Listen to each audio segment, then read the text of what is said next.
ಓಂ ಶಂಕರಂ ಶಂಕರಾಚಾರ್ಯಂ ಕೇಶವಂ ಬಾದರಾಯಣಂ ಸೂತ್ರಭಾಷ್ಯಕೃತೌ ವಂದೇ ಭಗವಂತೌ ಪುನಃ ಪುನಃ ಭಗವಂತೌ ಪುನಃ ಪುನಃ. ಶ್ರೀಮಚ್ಛಂಕರ ಭಗವತ್ಪಾದಾಚಾರ್ಯರ ಜಗದ್ಗುರು ಸಿದ್ಧಾರೂಢ ಮಹಾಸ್ವಾಮಿಗಳವರ ಜಗದ್ಗುರು ಭಾರತೀ ಅಪ್ಪಾಜಿಯವರ ಪವಿತ್ರ ಚರಣಾರವಿಂದಗಳಲ್ಲಿ ಅನಂತ ಕೋಟಿ ಶಿರಸಾಷ್ಟಾಂಗ ಪ್ರಣಾಮವನ್ನು ಸಲ್ಲಿಸುತ್ತೇನೆ. ಶ್ರವಣಾಪಿಗಳು ತಮ್ಮೆಲ್ಲರಿಗೂ ಅನೇಕ ಶರಣಾರ್ಥಿಗಳು. ಬ್ರಹ್ಮಸೂತ್ರ 1ನೇ ಅಧ್ಯಾಯ 3ನೇ ಪಾದ 35ನೇ ಸೂತ್ರ.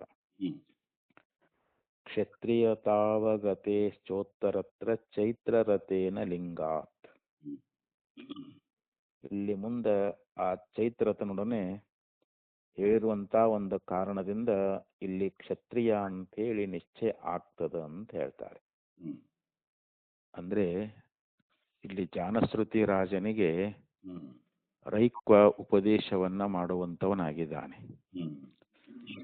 ಯಾಕಂದ್ರೆ ಈ ವಿದ್ಯೆಯನ್ನ ಗ್ರಹಿಸಲಿಕ್ಕೆ ಕ್ಷತ್ರಿಯನೇ ಅಧಿಕಾರಿ. ಅಂದ್ರೆ ಬ್ರಾಹ್ಮಣ, ಕ್ಷತ್ರಿಯ, ವೈಶ್ಯ ಈ ಮೂರು ಜಾತಿಯವರು ಮಾತ್ರ ಇಲ್ಲಿ ವಿದ್ಯೆಗೆ ಅಧಿಕಾರಿಗಳಾಗಿದ್ದಾರೆ.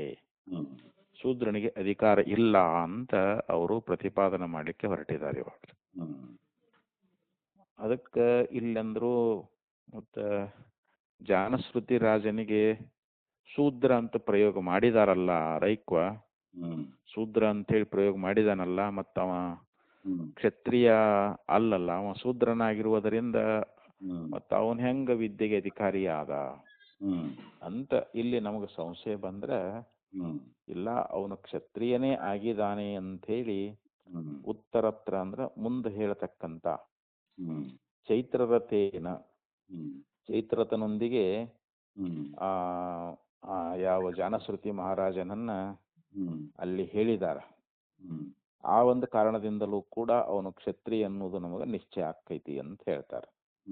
ಅದನ್ನ ಭಾಷ್ಯದಲ್ಲಿ ಆಚಾರ್ಯರು ವಿಸ್ತಾರವಾಗಿ ಬರೀತಾರೆ. ಈಗ ಅವರು ಇತಶ್ಚ ನ ಜಾತಿ ಶೂದ್ರೋ ಜಾನಶ್ರುತಿ. ಇತಶ್ಚ ಅಂದ್ರೆ ಈ ಕಾರಣದಿಂದಲೂ ಅಂತ.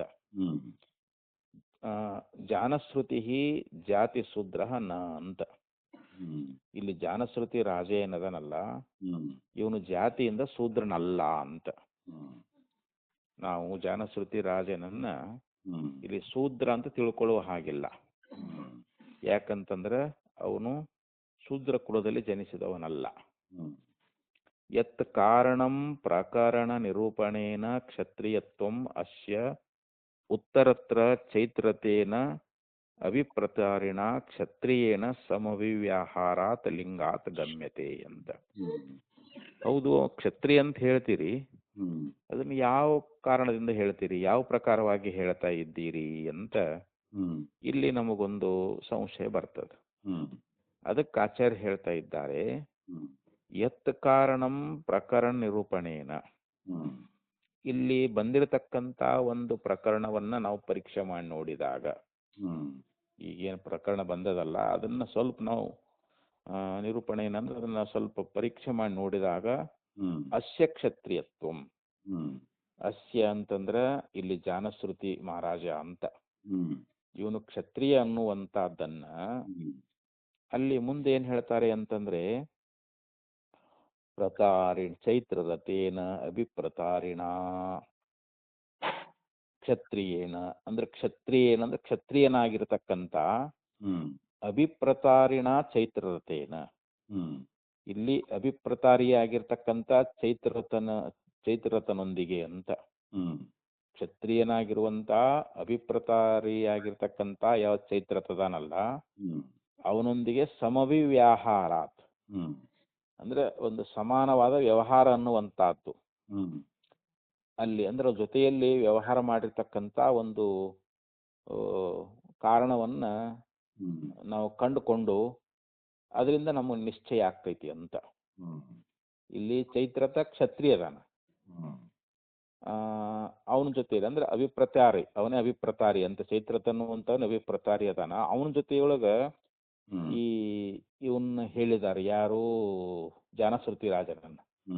ಆ ಹೇಳಿರುವಂತ ಒಂದು ಕಾರಣದಿಂದಲೂ ಕೂಡ ನಾವು ಇದನ್ನ ನಿಶ್ಚಯ ಮಾಡ್ಕೊಳ್ತಾ ಇದ್ದೀವಿ ಅಂತ ಭಾಷ್ಯದಲ್ಲಿ ಇಲ್ಲಿ ಹೇಳಿದರು. ಉತ್ತರತ್ರ ಹಿ ಸಂವರ್ಗ ವಿದ್ಯಾ ವಾಕ್ಯಶೇಷೆ ಚೈತ್ರರತಿ ಅಭಿಪ್ರತಾರಿ ಕ್ಷತ್ರಿಯ ಸಂಕೀರ್ತ್ಯತೆ. ಉತ್ತರತ್ರ ಅಂದ್ರೆ ಇಲ್ಲಿ ಛಾಂದೋಗ್ಯೋಪನಿಷತ್ತಿನೊಳಗ ಮುಂದೆ ಅಲ್ಲಿ ಏನ್ ಪ್ರಕರಣದಲ್ಲ, ಆ ಪ್ರಕರಣದೊಳಗ ಮುಂದೆ ಸಂವರ್ಗ ವಿದ್ಯೆಯೊಳಗ ಆ ವಾಕ್ಯಶೇಷದಲ್ಲಿ ಆ ಕ್ಷತ್ರಿಯನಾಗಿರತಕ್ಕಂತ ಚೈತ್ರರತಿ ಅಂತೇನದನಲ್ಲ, ಚೈತ್ರರತಿ ಅಭಿಪ್ರತರಣಿ ಕ್ಷತ್ರಿಯ ಸಂಕೀರ್ತತೆ. ಅಲ್ಲಿ ಅಭಿಪ್ರತಾರಿಯಾಗಿರ್ತಕ್ಕಂಥ ಚೈತ್ರರತಿಯೊಂದಿಗೆ ಅವನು ಕ್ಷತ್ರಿಯ ಅನ್ನೋದನ್ನ ಅಲ್ಲಿ ಸಂಕೀರ್ತನೆ ಮಾಡಿದ್ದಾರೆ ಅಂತ. ಆ ಸಂವರ್ಗ ವಿದ್ಯೆಯೊಳಗ ವಾಕ್ಯಶೇಷದೊಳಗ ಅಲ್ಲಿ ಮಂತ್ರದಲ್ಲಿ ಏನ್ ಹೇಳ್ತಾರೆ ಅಂತಂದ್ರೆ, ಅಲ್ಲೊಂದು ಮಂತ್ರ ಬರ್ತದ, ಅಥ ಹ ಶೌನಕಂ ಚ ಕಾಪೇಯಂ ಅಭಿಪ್ರತಾರಿಣಂ ಚ ಕಾಕ್ಷಸೇನಿಂ ಪರಿವೃಷ್ಯಮಾಣೌ ಬ್ರಹ್ಮಚಾರಿ ವಿವಿಕ್ಷೆ. ಇದು ಛಾಂದೋಗ್ಯೋಪನಿಷತ್ನೊಳಗ 4ನೇ ಅಧ್ಯಾಯದೊಳಗ 3ನೇ ಖಂಡ 5ನೇ ಮಂತ್ರದಲ್ಲಿ ಏನ್ ಹೇಳ್ತಾರ ಅಂತಂದ್ರೆ, ಅತಃ ಶೌನಕಂ ಕಾಪೇಯಂ. ಇಲ್ಲಿ ಶೌನಕನಾಗಿರ್ತಕ್ಕಂಥ ಕಾಪೇಯನನ್ನ, ಅಭಿಪ್ರತಾರಿಣಂ ಚ ಕಾಕ್ಷಸೇನಿಂ, ಇಲ್ಲಿ ಅಭಿಪ್ರತಾರಿಯಾಗಿರ್ತಕ್ಕಂಥ ಯಾವ ಕಾಕ್ಷಸೇನಿಯನ್ನ, ಶೌನಕ ಕಾಪೇಯನನ್ನ ಮತ್ತು ಅಭಿಪ್ರತಾರಿ ಕಾಕ್ಷಸೇನಿ ಅಂತ ಹೇಳಿ ಅವರಿಬ್ಬರಿಗೆ ಒಬ್ಬ ಅಡಿಗೆಯವ ಬಡಸಾಕತ್ತಿದ್ದ. ಅಡಿಗೆ ಭಟ್ಟ ಅಡಿಗೆ ಮಾಡಿ ಅವರಿಬ್ರು ಊಟಕ್ಕೆ ಕುಂತ್ಕೊಂಡಿದ್ರು. ಅವರು ಯಾರು? ಶೌನಕ ಕಾಪೇಯ ಮತ್ತು ಅಭಿಪ್ರತಾರಿ ಕಾಕ್ಷೇನಿ ಅಂತ ಹೇಳಿ. ಅವ್ರು ಅಡಿಗೆ ಬಡಿಸೋ ಸಮಯದೊಳಗ ಅಲ್ಲಿ ಒಬ್ಬ ಬ್ರಹ್ಮಚಾರಿ ಬಂದು ಭಿಕ್ಷಾ ಬೇಡ್ತಾ ಇದ್ದಾನ. ಬ್ರಹ್ಮಚಾರಿ ಬಿಭಿಕ್ಷೆ ಅಂತ ಅದಲ್ಲಿ. ಒಬ್ಬ ಬ್ರಹ್ಮಚಾರಿ ಭಿಕ್ಷೆ ಯಾವಾಗ ಬಂದು ಬೇಡಿದ ಅಂತಂದ್ರ, ಕಾಪೇಯನಾಗಿರ್ತಕ್ಕಂಥ ಶೌನಕ ಕಾಪೇಯ ಮತ್ತು ಕಾಕ್ಷಸೇನಿ ಅಭಿಪ್ರತಾರಿ ಇರ್ತಕ್ಕಂಥ ಕಾಕ್ಷೇನಿ ಇವರಿಬ್ರು ಊಟಕ್ಕೆ ಕೂತ್ಕೊಂಡಿದ್ರು. ಒಬ್ಬ ಅಡಿಗೆ ಅವ್ರಿಗೆ ಊಟಕ್ಕೆ ಬಡಿಸೋ ಸಮಯದೊಳಗೆ ಒಬ್ಬ ಬ್ರಹ್ಮಚಾರಿ ಬಂದು ಅಲ್ಲಿ ಭಿಕ್ಷೆಯನ್ನ ಬೇಡಿದ ಅಂತ ಅಲ್ಲಿ ಮಂತ್ರದಲ್ಲಿ ಹೇಳ್ಕೊಂಡು ಬಂದದೀಗ ಅಲ್ಲಿ. ಅಂದ್ರೆ ಇದು ಸಂವರ್ಗ ವಿದ್ಯೆಯ ವಾಕ್ಯಶೇಷದಲ್ಲಿ ಬರ್ತಕ್ಕಂತ ಇದು ಒಂದು ಮಂತ್ರ. ಅದಕ್ಕಂತಾರ ಅವರು ಚೈತ್ರತಿತ್ವಂ ಚ ಅಭಿಪ್ರತಾರಿಣಃ ಕಾಪೇಯ ಯೋಗಾದವಗಂತವ್ಯಂ. ಇಲ್ಲಿ ಚೈತ್ರತಿತ್ವ ಅನ್ನುವಂತಹದ್ದು, ಅಭಿಪ್ರತಾರಿ ಎನ್ನುವಂತ ಒಬ್ಬ ಕ್ಷತ್ರಿಯ, ಅಲ್ಲಿ ಆ ಚೈತ್ರತಿ ಎನ್ನುವಂತವನು ಅವನು ಕ್ಷತ್ರಿಯದನ. ಅವನು ಅಭಿಪ್ರತಾರಿ ಅಂತಂದ್ರು ಅದೇ, ಮತ್ತೆ ಕ್ಷತ್ರಿಯ ಅಂತ ಅವನು. ಅಭಿಪ್ರತಾರಿ ಅನ್ನುವಂತ ಕ್ಷತ್ರಿಯನನ್ನ ಇಲ್ಲಿ ಚೈತ್ರತಿ ಅಂತ ಹೇಳಿದಾರ ಅಂತ. ಅದಕ್ಕೆ ಚೈತ್ರತಿತ್ವಂ ಚ ಅಭಿಪ್ರತಾರಿಣಃ ಕಾಪೇಯೋಗಾದ್ ಅವಗಂತವ್ಯಂ. ಆ ಕಾಪೇಯ ಒಂದು ಸಂಬಂಧದ ಮೂಲಕವಾಗಿ ಅವನು ಅಭಿಪ್ರತಾರಿಯಾಗಿರ್ತಕ್ಕಂಥ ಚೈತ್ರತಿ ಅವನು ಕ್ಷತ್ರಿಯ ಅನ್ನುವಂತಹದ್ದನ್ನ ನಾವು ನಿಶ್ಚಯ ಮಾಡ್ಕೊಳಿಕ್ ಆಗ್ತದ ಅಂತ. ಕಾಪೇಯೋಗೋ ಹಿ ಚಿತ್ರರಥಸ್ಯ ಅವಗತಃ. ಆ ಚಿತ್ರರಥನಿಗೆ ಆ ಕಾಪೇಯೋಗದ ಒಂದು ಸಂಬಂಧ ಅನ್ನುವಂತಹದ್ದನ್ನ ನಾವು ಈ ರೀತಿ ತಿಳ್ಕೊಳ್ಬೇಕು ಅಂತ. ಇಲ್ಲಿ ಅಭಿಪ್ರತಾರಿಯಾದ್ರೆ ಚೈತ್ರತಿ, ಅಭಿಪ್ರತಾರಿ ಚೈತ್ರತಿ ಅದಾನ. ಆ ಕಾಪೇಯನ ಸಂಬಂಧ ಮೂಲಕವಾಗಿ ಇದು ನಮಗೆ ನಿಶ್ಚಯ ಆಗ್ತದ ಅಂತ. ಯಾಕಂತಂದ್ರೆ ಅಲ್ಲಿ ಇನ್ನೊಂದು ಶ್ರುತಿ ಹೇಳ್ತೈತಿ ನೋಡ್ರಿ, ಅಲ್ಲಿ ಕಾಪೇಯೋಗೋ ಹಿ ಚಿತ್ರರಥಸ್ಯ ಅವಗತಃ. ಅಂದ್ರೆ ಕಾಪೇಯೋಗದ ಸಂಬಂಧದಿಂದಲೂ ಕೂಡ ಚಿತ್ರರಥ ಅಂತಂದ್ರೆ ಏನು, ಅವನು ಕ್ಷತ್ರಿಯ ಅನ್ನುವಂತಹದ್ದನ್ನ ನಾವು ತಿಳ್ಕೊಳ್ಬೇಕು. ಹೇಗೆ ಅಂತಂದ್ರೆ, ಏತೇನ ವೈ ಚಿತ್ರರಥಂ ಕಾಪೇಯ ಅಜಾನಯನ್. ಇಲ್ಲಿ ಒಂದು ಶ್ರುತಿ ಏನ್ ಹೇಳ್ತು ಅಂತಂದ್ರೆ, ಅದೇ ಯಾವುದೋ ಒಂದು ಬ್ರಾಹ್ಮಣ ಇದ್ರೊಳಗ ಒಂದು ಇದರಲ್ಲಿ ಹೇಳ್ತಾ ಇದ್ದಾರೆ, ಏತೇನ ವೈ ಚಿತ್ರರಥಂ ಕಾಪೇಯ ಅಜಾನಯನ್ ಅಂತೇಳಿ ಅಲ್ಲಿ ಒಂದು ಇದರಲ್ಲಿ ಬ್ರಾಹ್ಮಣದಲ್ಲಿ ಹೇಳ್ಕೊಂಡು ಬರ್ತಾ ಇದ್ದಾರೆ. ಅಂದ್ರ ಈ ಯಾಗದ ಮೂಲಕವಾಗಿ ಅಲ್ಲಿ ಚಿತ್ರರಥನನ್ನ ಕಾಪೇಯರು ಅಲ್ಲಿ ಯಾಜನ ಮಾಡಿಸಿದರು ಅಂತ ಒಂದು ವಾಕ್ಯ ಬಂದದಲ್ಲಿ. ಆ ಚಿತ್ರರಥನನ್ನ ಕಾಪೇಯರು ಏನ್ ಮಾಡಿದ್ರು, ಯಾಜನ ಮಾಡಿಸಿದ್ರು ಅಂದ್ರೆ ಹೋಮ ಮಾಡಿಸಿದ್ರು ಅಂತ. ಯಾಜನ ಅಂತಾರಲ್ರಿ, ಅಲ್ಲಿ ಅವನ ಮುಖಾಂತರವಾಗಿ ಯಾಜನ ಮಾಡಿಸಿದ್ರು ಅಂತೇಳಿ ಅಲ್ಲಿ ಚಿತ್ರರಥನಿಗೆ ಕಾಪೆಯನ ಸಂಬಂಧ ನಿಶ್ಚಯ ಆಗೈತಿ ಅಂತ ನಮಗ. ಅಲ್ಲೇನ ಶ್ರುತಿಯೊಳಗ ಅಲ್ಲೇನ್ ಹೇಳಿದ್ರು, ಆ ಚೈತ್ರರಥಿಯನ್ನ ಅಂದ್ರೆ ಈ ಯಾಗದಿಂದ ಚಿತ್ರರಥನನ್ನ ಕಾಪೆಯರು ಯಾಜನ ಮಾಡಿಸಿದ್ರು ಅಂತೇಳಿ ಅಲ್ಲೇನು ವಾಕ್ಯ ಬಂದದಲ್ಲ, ಅಲ್ಲಿ ಚಿತ್ರರಥನಿಗೂ ಕಾಪೆಯ ಸಂಬಂಧ ಅನ್ನುವಂತಾದ ನಮಗ ಅಲ್ಲಿ ನಿಶ್ಚಯ ಆಗ್ತದ ಅಂತ ಹೇಳ್ತಾ ಇದ್ದಾರೆ.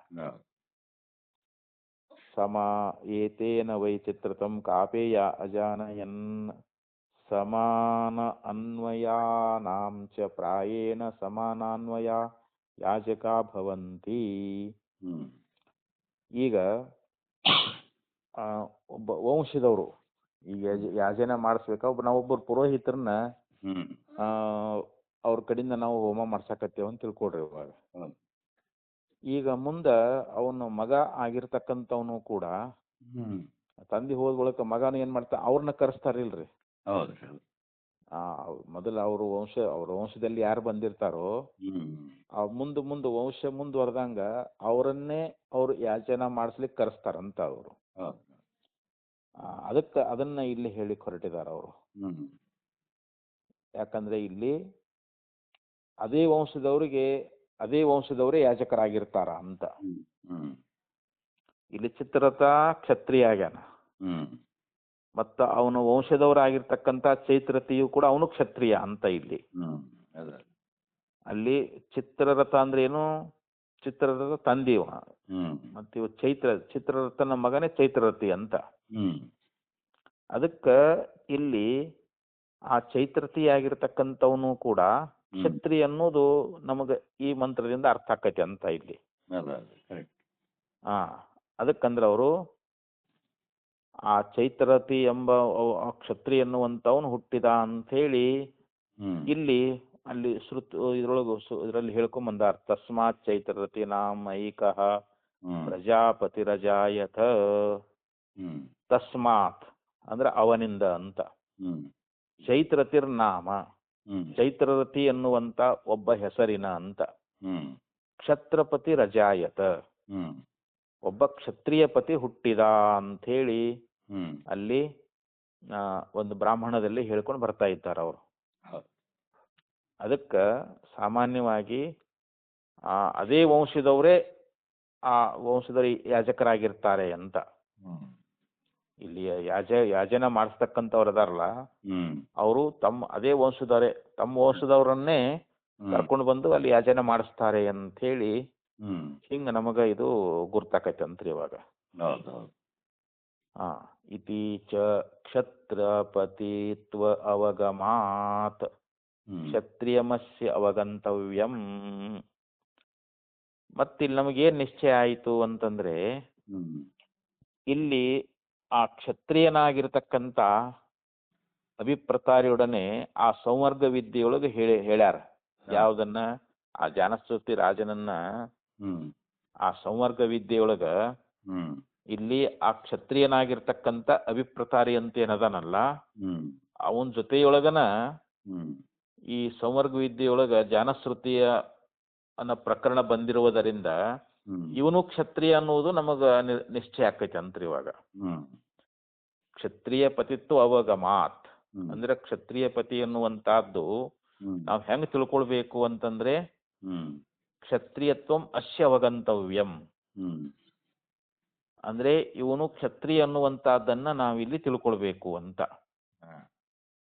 ತೇನ ಕ್ಷತ್ರಿಯೇನ ಅಭಿಪ್ರತಾರಿಣ ಸಹ ಸಮಾನಾಯಾಂ ವಿದ್ಯಾಯಾಂ ಸಂಕೀರ್ತನಂ ಜಾನಶ್ರುತಿರಪಿ ಕ್ಷತ್ರಿಯತ್ವಂ ಸೂಚಯತಿ. ಅದಕ್ಕ ಇಲ್ಲಿ ಆ ಒಂದು ಶ್ರುತಿಯೊಳಗೆ ಏನ್ ಹೇಳಿದ್ರು ಅಂತಂದ್ರೆ, ಆ ಸಂವರ್ಗ ವಿದ್ಯೆಯೊಳಗ ಜಾನಶ್ರುತಿ ಆಗಿರ್ತಕ್ಕಂಥವನು ಅವನು ಕ್ಷತ್ರಿಯ ಅನ್ನೋದನ್ನೇ ಹೆಂಗ ಸೂಚನಾ ಮಾಡಿದ್ರು ಅಂತಂದ್ರೆ, ಅಲ್ಲಿ ಕ್ಷತ್ರಿಯನಾಗಿರ್ತಕ್ಕಂಥ ಅಭಿಪ್ರತಾರಿಯೊಡನೆ ಈ ಜಾನಶ್ರುತಿಯನ್ನ ಅಲ್ಲಿ ಹೇಳ್ಕೊಂಡು ಬಂದಿದ್ದಾರೆ. ಮತ್ತೆ ಯಾಕಂದ್ರೆ ಸಮಾನಾದವರೇ ಅಲ್ಲವೇ ಹೆಚ್ಚಾಗಿ ಒಬ್ರಿಗೊಬ್ರು ಆ ವಾಕ್ಯಗಳು ಬರ್ತಾವಂತ. ಈಗ ಅಲ್ಲಿ ಕ್ಷತ್ರಿಯರ ಚೈತ್ರತಿ ಅಂತ ಬಂದಾನಲ್ಲ, ಅವನು ಕ್ಷತ್ರಿಯನೇ. ಮತ್ತ ಅದೇ ಇಲ್ಲಿ ಮುಂದೆ ಜಾನಶ್ರುತಿ ವಿಚಾರ ಮುಂದೆ ಬರುವುದರಿಂದ ಇಲ್ಲಿ ಸಮಾನ. ಮತ್ತೆ ಅವನು ಕ್ಷತ್ರಿಯ ಆದ, ಜಾನಶ್ರುತಿನೂ ಕ್ಷತ್ರಿಯ ಅನ್ನುವಂತಹದ್ದನ್ನ ಯಾಕೆ ಒಟ್ಟಿಗೆ ಬಂದವಲ್ಲ ವಾಕ್ಯಗಳ್ರಿ. ಆದ್ರಿಂದ ಇಲ್ಲಿ ಜಾನಶ್ರುತಿ ರಾಜ ಅವನು ಶೂದ್ರನಲ್ಲ, ಅವನು ಕ್ಷತ್ರಿಯ ಅನ್ನೋದೇ ಇಲ್ಲಿ ನಮಗ ಸಿದ್ಧ ಆಕೈತಿ ಅಂತ. ಯಾಕೆ ಅಲ್ಲಿ ಸಮಾನರಾದವ್ರು ಅದಾರಲ್ರಿ ಇವಾಗ ಅಲ್ಲಿ. ಯಾಕಂದ್ರೆ ಆ ಕ್ಷತ್ರಿಯನ ಜೊತೆಯೊಳಗೆ ಕ್ಷತ್ರಿಯನ್ನೇ ಅಲ್ಲಿ ಕುರಿತು ಹೇಳ್ತಾರೆ ಹೊರತು ಅಲ್ಲಿ ಕ್ಷತ್ರಿಯನ್ ಹೇಳಿ ಮತ್ತೆ ಅಲ್ಲಿ ಶೂದ್ರನಲ್ಲಿ ಪ್ರಯೋಗ ಮಾಡೋದು ಕಂಡು ಬರಂಗಿಲ್ಲ ಅಂತ. ಯಾಕೆ ಒಟ್ಟಿಗೆ ಹೇಳಿರ್ತಕ್ಕಂಥ ವಾಕ್ಯಗಳು ಬಂದಾವಂತ ಅಲ್ಲಿ. ಸಮಾನಾನಾಮೇವ ಹಿ ಪ್ರಾಯೇಣ ಸಮವಿವ್ಯಾಹಾರ ಭವಂತಿ. ಅಂದ್ರೆ ಸಮಾನರಾದವರನ್ನೇ ಹೆಚ್ಚಾಗಿ ಆ ವಾಕ್ಯಗಳು ಬರ್ತಾ ಇದ್ದಾವಂತ. ಹೇಳುವಂತ ವಾಕ್ಯಗಳು ಅದಾವಂತ. ಆದ್ದರಿಂದ ಇಲ್ಲಿ ಏನ್ ಹೇಳಿದ್ರು, ಕ್ಷತ್ರು ಪ್ರೇಷಣಾದೈಶ್ವರ್ಯ ಯೋಗಾಚ್ಚ ಜಾನಶ್ರುತೇ ಕ್ಷತ್ರಿಯತ್ವ ಅವಗತಿ. ಆದ್ದರಿಂದ ಇಲ್ಲಿ ಆ ಕ್ಷತ್ರುವನ್ನ ಇಲ್ಲಿ ಕಳಿಸಿಕೊಟ್ಟಿರ್ತಕ್ಕಂಥ ಒಂದು ವಾಕ್ಯ ಅನ್ನುವಂಥದ್ದಲ್ಲಿ ಬಂದದ್ದು. ಆ ಒಂದು ಐಶ್ವರ್ಯದ ಸಂಬಂಧದಿಂದಲೂ ಕೂಡ ಇಲ್ಲಿ ಜಾನಶ್ರುತಿ ಕ್ಷತ್ರಿಯ ಅನ್ನುವಂಥದ್ದು ನಮಗ ನಿಶ್ಚಯ ಆಗ್ತೈತಿ ಅಂತ ಹೇಳಿದ್ರಿ ಇಲ್ಲಿ. ಅಲ್ಲಿ ಅದಕ್ಕೆ ಇಲ್ಲಿ ಹೇಳಿದಾರೆ ಕ್ಷತ್ರುವನ್ನ ಇಲ್ಲಿ ಕಳಿಸಿಕೊಟ್ಟದ್ದು. ಕ್ಷತ್ರು ಅಂದ್ರೆ ಅಲ್ಲಿ ಸೂತನನ್ನ ಕಳಿಸಿಕೊಟ್ಟಿದಾರಂತಲ್ಲಿ. ಆ ಒಂದು ಐಶ್ವರ್ಯ ಸಂಬಂಧದಿಂದಲೂ ಅಂತ ಹೇಳ್ತಾರೆ ಇಲ್ಲಿ. ಈ ರೀತಿ ಒಟ್ಟು ನಮಗ ಜಾನಶ್ರುತಿ ಕ್ಷತ್ರಿಯ ಅನ್ನುವಂತಹದ್ದು ಈಗ ಒಟ್ಟು ನಿರ್ಣಯ ಮಾಡಿ ಹೇಳಿದ್ರಿ ಈಗ ಅವರು. ಅತಃ ನ ಶೂದ್ರಸ್ಯ ಅಧಿಕಾರ. ಆದ್ರಿಂದ ಇಲ್ಲಿ ಬ್ರಹ್ಮವಿದ್ಯೆಯಲ್ಲಿ ಶೂದ್ರನಿಗೆ ಅಧಿಕಾರ ಅನ್ನುವಂತಹದ್ದು ಇಲ್ಲ ಅಂತ ಹೇಳಿ ಇಷ್ಟು ಭಾಷ್ಯದಲ್ಲಿ ಆಚಾರ್ಯ ಹೇಳ್ಕೊಂಡು ಬಂದ್ರು. ಯಾಕಂದ್ರೆ ಅಲ್ಲಿ ಶೂದ್ರ ಅಂತೇಳಿ ರೈಕ್ವ ಜಾನಶ್ರುತಿಯನ್ನ ಕುರಿತು ಪ್ರಯೋಗ ಮಾಡ್ತಾನಲ್ಲಿ. ಅದಕ್ಕ ಮತ್ತು ಶೂದ್ರನಿಗೆ ಬ್ರಹ್ಮವಿದ್ಯೆಯನ್ನು ಹೇಳಿದಾರಲ್ಲ ರೈಕ್ವ, ಮತ್ತ ಶೂದ್ರ ಆಗ್ಯಾನಲ್ಲ ಅಂತ ಹಿಂಗ ಒಂದ್ ಆಕ್ಷೇಪ ಬಂದಿದ್ದಕ್ಕ ಇಲ್ಲ ಅವನು ಕ್ಷತ್ರಿಯನೇ. ಯಾರು ಜಾನಶ್ರುತಿ ರಾಜ ಅವನು ಶೂದ್ರನಲ್ಲ, ಅವನು ಕ್ಷತ್ರಿಯನೇ ಆಗಿದಾನ ಅಂತೇಳಿ ಅದಕ್ಕೆಲ್ಲ ಸಂಬಂಧವನ್ನು ಹೇಳಿದ್ರು ಅವರು. ಯಾಕಂದ್ರೆ ಅದೇ ವಂಶದಲ್ಲಿ ಅದೇ ಪ್ರಕರಣದೊಳಗ ಆ ಪ್ರಕರಣದ ಒಂದು ಪರೀಕ್ಷೆ ಮಾಡೋದ್ರಿಂದಲೂ ಕೂಡ ಇಲ್ಲಿ, ಯಾಕಂದ್ರೆ ಸಮಾನರಾದವರನ್ನೇ ಅಲ್ಲಿ ಆ ಪ್ರಕರಣದಲ್ಲಿ ಹೇಳಿರ್ತಾರೆ ಹೊರತು ಸಮಾನ ಅಂತಂದ್ರೆ ಏನು ಒಂದೇ ಜಾತಿಯವರು ಅಂತ ಅಲ್ಲಿ ಅಭಿಪ್ರತಾರಿಯಾಗಿರ್ತಕ್ಕಂಥ ಚೈತ್ರರಥನೊಂದಿಗೆ ಈ ಯಾರು ಜಾನಶ್ರುತಿಯ ಒಂದು ವಿಚಾರ ಬರ್ತದಲ್ಲಿ ಅವನ ಜೊತೆಯಲ್ಲಿ ಅದನ್ನ ಅವನು ವಿವರಣೆ ಕೊಟ್ಟಿದ್ದಾರಂದ ಬಳಕ ಇಲ್ಲಿ ಜಾನಶ್ರುತಿ ರಾಜ ಇವನು ಕೂಡ ಕ್ಷತ್ರಿಯನು ಸಿದ್ಧ ಆಯ್ತು. ಅದಕ್ಕ ಈ ವಿದ್ಯೆಯೊಳಗ ಶೂದ್ರನಿಗೆ ಅಧಿಕಾರ ಇಲ್ಲ ಅಂತ ಹೇಳಿದ್ರು.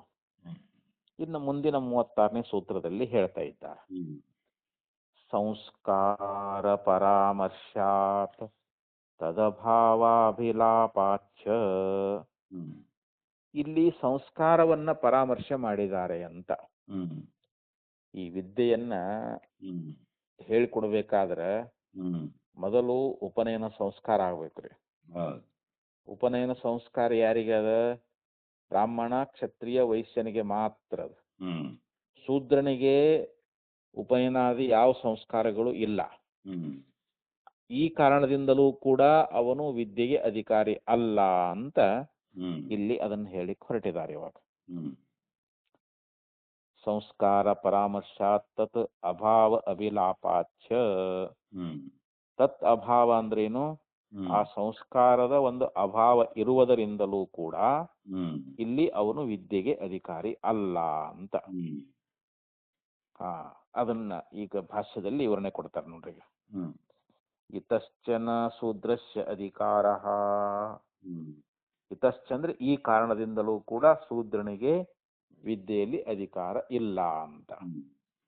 ಯಾವ ಕಾರಣ ಅಂತಂದ್ರೆ, ಯತ್ ವಿದ್ಯಾ ಪ್ರದೇಶೇಶು ಉಪನಯನಾದಯ ಸಂಸ್ಕಾರಾಃ ಪರಾಮೃಶ್ಯಂತೆ. ಇಲ್ಲಿ ವಿದ್ಯೆಯನ್ನ ಬೋಧಿಸ್ತಕ್ಕಂತ ಯಾವ ಸ್ಥಳಗಳು ಅಂತ ಏನದಾವಲ್ಲ, ಪ್ರದೇಶ ಅಂದ್ರೆ ಸ್ಥಳಗಳು ಅಂತ.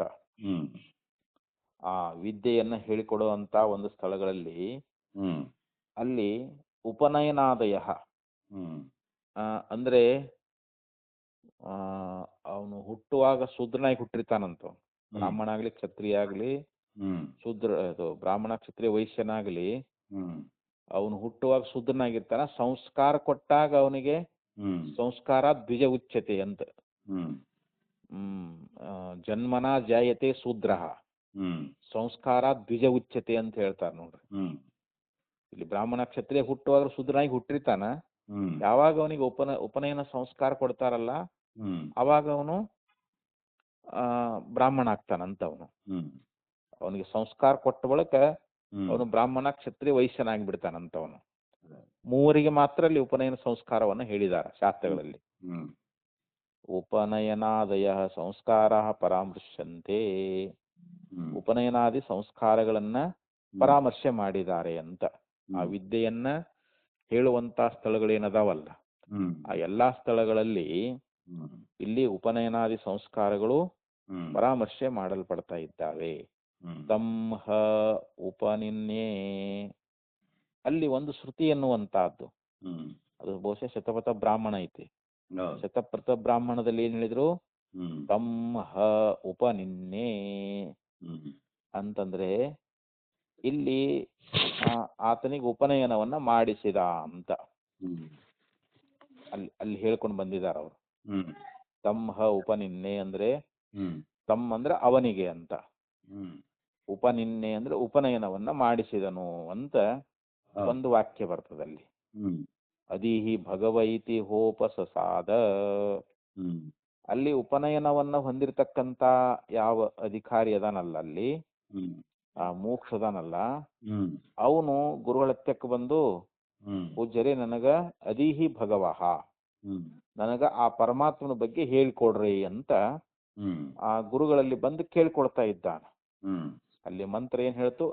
ಅದೀಹಿ ಭಗವಹ ಅಂದ್ರೆ ಉಪನಯನ ಸಂಸ್ಕಾರವನ್ನು ಹೊಂದಿರತಕ್ಕಂತ ವ್ಯಕ್ತಿ ಗುರುವಿನ ಸನ್ನಿಧಾನಕ್ಕೆ ಬಂದು ನಾನು ಪರಮಾತ್ಮ ತತ್ವ ತಿಳ್ಕೊಳ್ತಾ ಇದ್ದೀನಿ, ಅದನ್ನ ನನಗ ಹೇಳಿಕೊಡ್ರಿ ಅಂತ ಹೇಳಿ ಹಿಂಗ ಅಲ್ಲಿ ಮಂತ್ರ ಉಚ್ಚಾರ ಮಾಡ್ತಾ ಅವನ ಹತ್ರ ಹೋಗ್ತಾ ಶರಣಾಗತಿ ಆಗ್ತಾನಂತ. ಉಪಸಸಾದ ಅಂದ್ರೆ ಶರಣಾಗತಿ ಹೊಂದಿದನು ಅಂತ. ಮತ್ತ ಪ್ರಶ್ನೋಪನಿಷತ್ನಲ್ಲಿ ಕೂಡ ಒಂದು ಮಂತ್ರ ಬರ್ತದೆ, ಇದು ಚಾಂದೋಗ್ಯೋಪನಿಷತ್ಲಿ. ಯಾವುದು ಅದೀಹಿ ಭಗವ ಇತಿ ಹೋಪಸಾದ ಅಂತ ಏನೈತಲ್ಲ ಇದು ಚಾಂದೋಗ್ಯೋಪನಿಷತ್ತು. ಆದ್ರೆ ಪ್ರಶ್ನೋಪನಿಷತ್ನಲ್ಲಿಯೂ ಕೂಡ ಏನ್ ಹೇಳ್ತಾರಂತಂದ್ರೆ ಬ್ರಹ್ಮ ಪರಾ ಬ್ರಹ್ಮನಿಷ್ಠಾಃ ಪರಂ ಬ್ರಹ್ಮಾನನ್ವೇಷಮಾಣಾಃ ಏಷಃ ವೈ ತತ್ ಸರ್ವಂ ವಕ್ಷತೀತಿ ತೇಹ ಸಮಿತ್ಪಾಣಯೋ ಭಗವಂತಂ ಪಿಪ್ಪಲಾದಂ ಉಪಸನ್ನಾಃ. ಇದು ಪ್ರಶ್ನೋಪನಿಷತ್ತಲ್ಲಿ ಬರ್ತಕ್ಕಂತ ಒಂದು ಮಂತ್ರ. ಇಲ್ಲಿ ಬ್ರಹ್ಮಪರಾಹ ಅಂದ್ರೆ ಬ್ರಹ್ಮಪರನಾಗಿ ಅಂತ. ಅಂದ್ರೆ ಇಲ್ಲಿ ಆತ್ಮಜ್ಞಾನಿಗಳಾಗಿರ್ತಕ್ಕಂಥವ್ರು ಯಾವಾಗಲೂ ಬ್ರಹ್ಮಪರರಾಗಿರ್ತಾರೆ. ಅಂದ್ರೆ ಅವ್ರ ಮನಸ್ಸು ಯಾವಾಗಲೂ ಬ್ರಹ್ಮ ಸ್ವರೂಪನೇ ಆಗ್ಬಿಟ್ಟಿರ್ತೈತಿ ಅಂತ. ಬ್ರಹ್ಮವೇದ ಬ್ರಹ್ಮವಿಭವತಿ, ಅವ್ರು ಬ್ರಹ್ಮವನ್ನ ಅರಿತು ಬ್ರಹ್ಮವೇ ಆಗಿರ್ತಾರ ಅಂತ. ಮತ್ತು ಬ್ರಹ್ಮನಿಷ್ಠರಾಗಿ ಅಂತ. ಅದಕ್ಕಂದ್ರೆ ಅವರು ಬ್ರಹ್ಮನಿಷ್ಠಾಹ, ಬ್ರಹ್ಮನಲ್ಲಿ ನಿಷ್ಠೆ ಉಳ್ಳವರು ಬ್ರಹ್ಮನಿಷ್ಠರು ಅಂತ. ಬ್ರಹ್ಮನಲ್ಲಿಯೇ ತತ್ಪರವುಳ್ಳವರು ಬ್ರಹ್ಮ ತತ್ಪರರು, ಬ್ರಹ್ಮನಲ್ಲಿ ನಿಷ್ಠೆ ಉಳ್ಳವರು ಬ್ರಹ್ಮನಿಷ್ಠರು ಅಂತ. ಪರಂ ಬ್ರಹ್ಮಾನ್ ಅನ್ವೇಷಮಾಣಾಹ, ಆ ಪರಬ್ರಹ್ಮವನ್ನ ಹುಡುಕಬೇಕು ಅಂತ ಹೇಳಿ. ಆ ಪರಬ್ರಹ್ಮ ಸ್ವರೂಪ ಅಂತ ಇದ್ದಾರಲ್ಲ ಹೇಗಿದೆ ಹುಡುಕ್ಬೇಕು ಅಂತಂದ್ರೆ ಏನು? ಅದನ್ನ ತಿಳ್ಕೊಳ್ಬೇಕು ಅಂತ. ಪರಬ್ರಹ್ಮ ಸ್ವರೂಪವನ್ನ ಅದನ್ನ ತಿಳ್ಕೊಳ್ಬೇಕು ಅಂತ ಹೇಳಿ ಗುರುಗಳ ಹತ್ತಕ್ಕೆ ಹೋಗ್ತಾ ಇದ್ದಾರೆ. ಯಾರು ಮುಕ್ಷಳಾಗಿರ್ತಕ್ಕಂಥವ್ರು. ಏಷಃ ವೈ ತತ್ ಸರ್ವಂ ವಕ್ಷತೀತಿ, ಏತಃ ವೈ ಅಂದ್ರೆ ಇವರೇ ಅಂತ, ಇವರೇ ಸದ್ಗುರುಗಳು ಅಂತ. ಇವರು ನನಗ ಸರ್ವಂ ವಕ್ಷತೀತಿ, ನನಗೆ ಯಾವ ಸಂಶಯಗಳು ಬರ್ಲಾರ್ದಂಗ ಅಂತ ಬ್ರಹ್ಮತತ್ವವನ್ನ ಇವ್ರು ನನಗೆ ಉಪದೇಶ ಮಾಡ್ತಾರೆ ಅಂತ ಹೇಳಿ ಅವರಲ್ಲಿ ಒಂದು ಶ್ರದ್ಧಾ ಉಳ್ಳವರಾಗಿ ಅಂತ. ಸಮಿತ್ಪಾಣಯೋ ಭಗವಂತಂ ಪಿಪ್ಪಲಾದ ಉಪಸನ್ನಾಹ, ಇಲ್ಲಿ ಕೈಯೊಳಗೆ ಸಮಿತ್ಗಳನ್ನು ಹಿಡ್ಕೊಂಡು ಯಾಕೆ ಪೂರ್ವದಲ್ಲಿ ಆಚಾರ್ಯರು ಗುರುಕುಲದಲ್ಲಿದ್ದುಕೊಂಡು ಬಂದಿರತಕ್ಕಂಥ ಯಾವ ಮೋಕ್ಷಗಳಿಗೆ ಅಲ್ಲಿ ಅನೇಕ ವಿದ್ಯೆಗಳನ್ನು ಹೇಳಿಕೊಡ್ತಾ ಇದ್ರು. ಆ ಗುರು ಸನ್ನಿಧಾನಕ್ಕೆ ಹೋಗ್ಬೇಕಾದ್ರೆ ರಿಕ್ತ ಹಸ್ತದಿಂದ ಹೋಗಬಾರದು ಅಂತಾರೆ. ಈಗ ಒಬ್ಬ ರೋಗಿ ಇದ್ದ ಮನೆಗೆ ನಾವು ರೋಗಿಯನ್ನು ನೋಡಕ್ ಹೋಗ್ಬೇಕಾದ್ರೆ ಏನಾದ್ರೂ ಹಣ್ಣು ಹಂಪಲ ಒಯ್ತೇವಲ್ರಿ. ಒಂದು ಮಗು ಇದ್ದ ಮನೆಗೆ, ಒಂದು ಮಗು ಐತಂತ ತಿಳ್ಕೊಡ್ರಿ, ಅವ್ರ ಮನೆಗೆ ಹೋಗ್ಬೇಕಾದ್ರೆ ಅಲ್ಲಿನೂ ಕೂಡ ಕೈಯೊಳಗೆ ಹಣ್ಣು ಏನಾದ್ರು ಹಿಡ್ಕೊಂಡು ಹೋಗ್ತೇವಲ್ರಿ. ಹಂಗ ಗುರು ಸನ್ನಿಧಾನಕ್ಕೆ ಬರ್ಬೇಕಾದ್ರೆ ಅಲ್ಲಿ ಹೂ ಆಗ್ಲಿ ಫಲಪುಷ್ಪಗಳಾಗ್ಲಿ ಅವುಗಳನ್ನ ತಗೊಂಡು ಹೋಗ್ಬೇಕು ಅಂತ ಹಿಂಗ ಶ್ರುತಿನೇ ಹೇಳ್ತೈತ್ರಿ ಅದನ್ನ. ಅಲ್ಲಿ ತದ್ವಿಜ್ಞಾನಾರ್ಥಂ ಸ ಗುರುಮೇವಾವಿ ಗಚ್ಚೇತ್ ಸಮಿತ್ಪಾಣಿ ಶ್ರೋತ್ರಿಯಂ ಬ್ರಹ್ಮನಿಷ್ಠಂ ಅಂತ ಮುಂಡಕ್ಕೋಪನಿಷತ್ನಲ್ಲಿ ಬಂದದ್ ನೋಡ್ರಿ. ಅದನ್ನ ಆ ಬ್ರಹ್ಮವನ್ನ ತಿಳ್ಕೊಳ್ಬೇಕು ಅಂತ ಹೇಳಿ ಕೈಯೊಳಗೆ ಸಮಿತ್ತುಗಳನ್ನ ತಗೊಂಡು ಹೋಗ್ತಿದ್ರು ಅವಾಗ ಶಿಷ್ಯರಾಗಿರ್ತಕ್ಕಂಥವ್ರು ಗುರುಗಳ ಹತ್ರ. ಅಲ್ಲಿ ಯಜ್ಞ ಮಾಡಕ್ ಸಮಿತಿಗಳು ಬೇಕಾಗ್ತಾವಂತ ಹೇಳಿ ಆ ಒಂದಿಷ್ಟು ಸಮಿತಿಗಳನ್ನ ಕೈಯೊಳಗೆ ಹಿಡ್ಕೊಂಡು ಹೋಗ್ತಿದ್ರು. ಅದಕ್ಕೆ ರಿಕ್ತ ಹಸ್ತೇನ ಗಂತವ್ಯ ಅಂತ ಹೇಳ್ತಾರೆ. ಬರಿಗೈಯಿಂದ ಗುರು ಹತ್ಯಕ್ಕೆ ನಾವು ಹೋಗಬಾರ್ದು ಅಂತ, ಏನಾದ್ರೂ ತಗೊಂಡು ಹೋಗ್ಬೇಕು ಅಂತ ಅಲ್ಲಿ ಶ್ರುತಿ ಹೇಳ್ತದ ಅದನ್ನ, ಆ ಮಾತನ್ನ. ಅದಕ್ಕ ಅದನ್ನೇ ಇಲ್ಲಿ ಹೇಳ್ತಾ ಇದ್ದಾರೆ ನೋಡು. ಸಮಿತ್ಪಾಣಯೋಹೋ ಭಗವಂತಂ, ಭಗವಂತನಾಗಿರ್ತಕ್ಕಂಥ ಪಿಪ್ಪಲಾದ ಮಹರ್ಷಿಗಳನ್ನ ಇಲ್ಲಿ ಕುರಿತು ಶಿಷ್ಯರಾಗಿರ್ತಕ್ಕಂಥವ್ರು ಏನ್ ಮಾಡಿದ್ರು, ಕೈಯೊಳಗೆ ಸಮಿತ್ಪಾಣಿಗಳನ್ನ ಹಿಡ್ಕೊಂಡು ಅವರಿಗೆ ಶರಣಾಗತರಾದ್ರು ಅಂತ. ಬ್ರಹ್ಮಪರರಾಗಿ ಬ್ರಹ್ಮನಿಷ್ಠರಾಗಿ ಆ ಬ್ರಹ್ಮವನ್ನ ಹುಡುಕ್ಬೇಕು, ಅದನ್ನ ತಿಳ್ಕೊಳ್ಬೇಕು, ಅದರ ಜ್ಞಾನ ಮಾಡ್ಕೊಳ್ಬೇಕು ಅಂತ ಹೇಳಿ ಈ ಗುರುಗಳು ಇವರು ನನಗ ಸರ್ವವನ್ನೂ ಹೇಳ್ತಾರೆ. ಇವರು ಅಂದ್ರೆ ಅವ್ರೇನ್ ತಿಳ್ಕೊಂಡಾರಲ್ಲ ಬ್ರಹ್ಮ ವಿದ್ಯೆಯನ್ನ ನನಗೆ ಚೆನ್ನಾಗಿ ಉಪದೇಶ ಮಾಡ್ತಾರಂತ ಹೇಳಿ ಅಲ್ಲಿ ಓರ್ವ ಯಾರು ಪಿಪ್ಪಲಾದ ಋಷಿಗಳು ಅಂತ ಭಗವಂತನಾಗಿರ್ತಕ್ಕಂಥ ನೋಡು. ಭಗವಂತಂ ಅಂದ್ರೆ ಅಲ್ಲಿ ಸದ್ಗುರುಗಳಿಗೆ ಭಗವಂತ ಅಂತ ಕರೀತಾರ ಅವ್ರು. ಯಾಕಂದ್ರೆ ಗುರು ಅಂದ್ರೆ ಸಾಕ್ಷಾತ್ ಪರಮಾತ್ಮನ ಸ್ವರೂಪ ಅಂತ ಅವನು. ಆ ಗುರುಗಳಿಗೆ ನಾವು ಶರಣಾಗತರಾಗಬೇಕು ಅಂತ. ಯಾಕ ಭಗವತ್ ಸ್ವರೂಪರು ಇರ್ತಾರ ಅವರು. ಯಾಕೋ ಭರ್ಗೋ ಸಾಕ್ಷಾತ್ ನರಾಕೃತಿ ಅಂತ ಐತಿ ಅದು ಒಂದು ವಾಕ್ಯ. ಅಂದ್ರೆ ಸಾಕ್ಷಾತ್ ಪರಮಾತ್ಮನೇ ಅಲ್ಲಿ ಸದ್ಗುರು ರೂಪದಿಂದ ಬಂದಿರ್ತಾನ ಅಂತ. ಗುರುವಾಗಿ ಬಂದವನು ಯಾರು, ಸಾಕ್ಷಾತ್ ಪರಮಾತ್ಮನೇ ಅಂತ. ಹಿಂಗ ಒಂದು ಶ್ರುತಿ ಅನ್ನುವಂತ ಅದು ನಮಗೆ ಉಪದೇಶ ಮಾಡ್ಕೊಂಡು ಬಂದದ. ತಾನ್ ಹ ಅನುಪನೀಯೈವ. ಅಲ್ಲಿ ಮುಂದ ಶ್ರುತಿ ಅನ್ನುವಂತದ್ದು ಏನ್ ಹೇಳೈತಿ ಅಂತಂದ್ರೆ ಅವರನ್ನು ಅವರು ಏನ್ ಮಾಡ್ತಾರ, ಉಪನಯನ ಮಾಡ್ತಾರಂತ. ಅಲ್ಲಿ ಉಪನಯನವನ್ನ ಮಾಡಿ ಹೇಳ್ತಾರೆ ಅಂತ ಅಲ್ಲಿ ಐತದ. ಯಾಕಂದ್ರೆ ಉಪನಯನ ಮಾಡ್ಲಾರ್ದೆ ಹೇಳಕ್ ಬರಂಗಿಲ್ಲ ಅಂತ ಇಲ್ಲಿ. ತಾನ್ ಹ ಅನುಪನೀಯೈವ ಇತ್ಯಪಿ ಪ್ರದರ್ಶಿತೈವ ಉಪನಯನ ಪ್ರಾಪ್ತಿರ್ಭವತಿ. ಅಂದ್ರೆ ಅಲ್ಲಿ ಶ್ರುತಿಯೊಳಗ ಉಪನಯನವನ್ನ ಮಾಡದೆ ಅದನ್ನ ಹೇಳಿದ ಅಂತ ಹೇಳಿ ಅಲ್ಲಿ ಉಪನಯನ ಅನ್ನುವಂತಹದ್ದು ಅಲ್ಲಿ ಅಲ್ಲಿ ಆ ಶಬ್ದ ಬಂದೈತೆ ಅಂತ ಅಲ್ಲಿ. ಈ ರೀತಿಯಾಗಿ ಉಪನಯನ ಸಂಸ್ಕಾರವನ್ನ ಹೊಂದಿರತಕ್ಕಂಥವರಿಗೆ ಈ ಒಂದು ವಿದ್ಯೆಯೊಳಗ ಅಧಿಕಾರ ಅದಂತ. ಉಪನಯನ ಸಂಸ್ಕಾರ ಯಾರು ಹೊಂದಿದಾರೋ ಅವ್ರು ಮಾತ್ರ ಇದನ್ನ ಈ ವಿದ್ಯೆಯನ್ನು ಪಡ್ಕೊಳ್ಳೋದು ಸಲುವಾಗಿ ಅವ್ರ ಹತ್ರ ಹೋಗ್ತಾರಂತ. ಗುರುಗಳ ಹತ್ರಕ್ಕೆ ಹೋಗ್ಬೇಕಾದ್ರೆ ಅವ್ರ ಉಪನಯನ ಸಂಸ್ಕಾರ ಹೊಂದೇ ಬಂದಿರ್ತಾರ ಅವರು. ಅಲ್ಲೇನು ಗುರುಗಳು ಅವನಿಗೆ ಉಪನಯನ ಸಂಸ್ಕಾರ ಏನು ಮಾಡ್ಲಿಲ್ಲ ಅಲ್ಲಿ. ಯಾಕಂದ್ರೆ ಉಪನಯನ ಸಂಸ್ಕಾರ ಅವನ ಮನೆಯೊಳಗೆ ಆಗಿರ್ತತ್ತಲ್ರಿ ಇವಾಗ. ಈ ಗುರುಕುಲಕ್ಕೆ ಎದಕ್ ಬಂದಾನ ಅವನು, ಆ ಬ್ರಹ್ಮ ವಿದ್ಯೆನ ಪಡಿಬೇಕು ಅಂತ ಬಂದಾನ ಅಲ್ಲಿ. ಹೀಗಾಗಿ ಉಪನಯನವನ್ನ ಮಾಡದೆ ಅದನ್ನ ಹೇಳಿದ ಅಂತ. ಇಲ್ಲಿ ಕೂಡ ಉಪನಯನ ಅಂತ ಹೇಳಿ ಬಂದೈತಲ್ಲ, ಮತ್ತಲ್ಲಿ ಉಪನಯನ ಆಗೈತಿ ಅಂತ ಅರ್ಥ. ಅಲ್ಲಿ ಉಪನಯನ ಆಗೈತಿ ಅಂತ ತಿಳ್ಕೊಬೇಕು ನಾವು ಇಲ್ಲಿ ಅಂತ. ಅಂದ್ರೆ ಇಲ್ಲಿ ಅಶ್ವಪತಿ ಕ್ಷತ್ರಿಯನಾಗಿದ್ದಾನೆ ಅಂತ. ಆದ್ದರಿಂದ ಬ್ರಾಹ್ಮಣರಿಗೆ ಉಪನಯನ ಮಾಡಿಸದೆಯೇ ವೈಶ್ವಾನರ ವಿದ್ಯೆಯನ್ನು ತಿಳಿಸಿಕೊಟ್ಟ ಅಂತೇಳಿ ಶ್ರುತಿ ಹೇಳ್ತದಂತ. ಅಂದ್ರೆ ಇಂಥ ಸಂದರ್ಭದಲ್ಲಿಯೂ ಕೂಡ ಉಪನಯನ ಅವಶ್ಯ ಅಂತೇಳಿ ಸೂಚಿಸಿದಂಗಾಯ್ತು ಅಂತ ನಮಗ. ಇಲ್ಲಿ ಅಶ್ವಪತಿನೂ ಕ್ಷತ್ರಿಯ ಅದಾನ, ಮತ್ತ ಅವನು ಬ್ರಾಹ್ಮಣನಿಗೆ ಉಪನಯನ ಮಾಡಿಸದೆ ವೈಶ್ವಾನರ ವಿದ್ಯೆಯನ್ನ ತಿಳಿಸ್ಕೊಟ್ಟಾನ. ಹೀಗೆ ಶ್ರುತಿ ಅನ್ನುವಂತಹದ್ದು ಹೇಳೈತಿ. ಅಂದ್ರೆ ಅವರು ಉಪನಯನ ಹೊಂದಿರ್ತಾರಂತ ಅದರ ಸಲುವಾಗಿ ಅಲ್ಲಿ ಉಪನಯನ ಶಬ್ದವನ್ನು ಪ್ರಯೋಗ ಮಾಡಿದಾರಲ್ಲ ಅಲ್ಲಿ. ಆದ್ರೆ ಮತ್ತೆ ಮುಂದೆ ಶ್ರುತಿ ಹೇಳ್ತೈತಲ್ಲಿ ತಾನ್ನಃ ಅನುಪಯೈವ ಇತ್ಯಪಿ ಪ್ರದರ್ಶಿತೈವ ಉಪನಯನ ಪ್ರಾಪ್ತಿರ್ಭವತಿ ಶೂದ್ರಸ್ಯ ಸಂಸ್ಕಾರ ಅಭಾವ ಅವಿಲಪ್ಯತೆ. ಆದ್ರೆ ಶೂದ್ರನಿಗೆ ಸಂಸ್ಕಾರದ ಒಂದು ಇದು ಇಲ್ಲೇ ಇಲ್ಲ ಅಂತ ಅವನಿಗೆ ಸಂಸ್ಕಾರ ಅನ್ನುವಂತಹದ್ದನ್ನ ಹೇಳೇ ಇಲ್ಲ. ಯಾಕ ಇವನು 4ನೇ ವರ್ಣದವನು ಅಂತ. ಅದಕ್ಕೆ ಹೇಳ್ತಾರೆ ಶೂದ್ರ ಚತುರ್ಥೋ ವರ್ಣ ಏಕಜಾತಿ. ಇಲ್ಲಿ ಶೂದ್ರನಾಗಿರ್ತಕ್ಕಂಥವನು 4ನೇ ವರ್ಣದವನು, ಅವನು ಏಕಜಾತಿ ಅಂತ ಹೇಳಿ, ಅಂದ್ರೆ ಅವನು ಒಂದೇ ಜನ್ಮ ಉಳ್ಳವನು ಅಂತ. ಇವ್ರಿಗೆ 2 ಜನ್ಮ. ತಾಯಿ ಗರ್ಭದಿಂದ ಹುಟ್ಟಿದಾಗ ಶೂದ್ರನಾಗಿ ಹುಟ್ಟತಾನ, ಅವನಿಗೆ ಸಂಸ್ಕಾರ ಆದ್ಮೇಲೆ 2ನೇ ಜನ್ಮ ಆಗ್ತೈತೆ ಅವನಿಗೆ. ಶೂದ್ರನಿಗೆ ಸಂಸ್ಕಾರ ಇಲ್ಲದೆ ಇರೋದ್ರಿಂದ ಅವನಿಗೆ ಒಂದೇ ಜನ್ಮ. ಈ ಬ್ರಾಹ್ಮಣ ಕ್ಷತ್ರಿಯ ವೈಶ್ಯ ಇವರಿಗೆ ಸಂಸ್ಕಾರ ಕೊಟ್ಟ ಮತ್ತೊಂದು ಜನ್ಮ ಬಂದಂಗೆ ಇವರಿಗೆ. ಸಂಸ್ಕಾರದಿಂದ ಮೊದಲು ಇವರು ಶೂದ್ರನೇ ಇರ್ತಾರೆ ಹುಟ್ಟಿದಾಗ.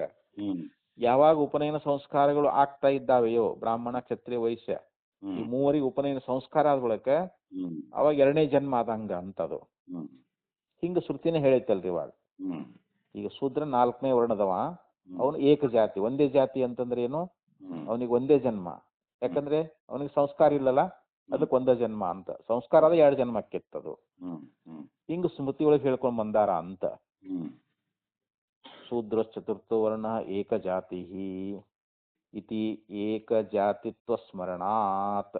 ಹಿಂಗ ನಮಗ ಸ್ಮೃತಿ ಒಳಗ ಅವನು ಒಂದೇ ಜಾತಿಯವನು ಅಂತ ಹೇಳಿ ಈ ರೀತಿ ನಮ್ಮ ಶ್ರುತಿಯೊಳಗೆ ಹೇಳ್ಕೊಂಡು ಬಂದಾರ ಅಂತ.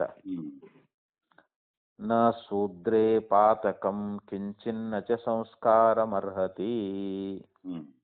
ಇಲ್ಲಿ ಇನ್ನೊಂದು ಮನುಸ್ಮೃತಿಯೊಳಗೆ ಏನ್ ಹೇಳ್ತಾರೆ ಅಂತಂದ್ರೆ ನ ಶೂದ್ರೇ ಪಾತಕಂ, ಅಂದ್ರೆ ಶೂದ್ರನ ವಿಷಯದೊಳಗ ಯಾವುದು ಪಾಪ ಅನ್ನುವಂತಹದ್ದಲ್ಲ ಅಂತ.